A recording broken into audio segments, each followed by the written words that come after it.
Hey guys, welcome back to the channel, and this is how to fix Gmail attachment failed errors. So guys, first thing that you will do is simply go ahead and open up a web browser into your PC like Google, and here on the Google Chrome, just simply select the three dots on the top right corner of the screen, and you should be able to see here a pop-up, and just simply go for the settings down below. And now from here on the left side, just simply go for the privacy and security. And you should be able to see here the privacy security, and just simply select the first one, which is delete browsing data.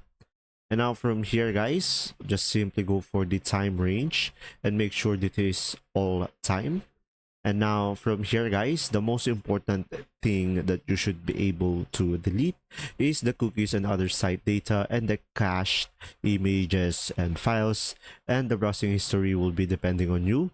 And after that, just simply select delete data, and from there guys, you should be able to reset the browser, and from there you should be able to fix the issue. And there you go, see ya.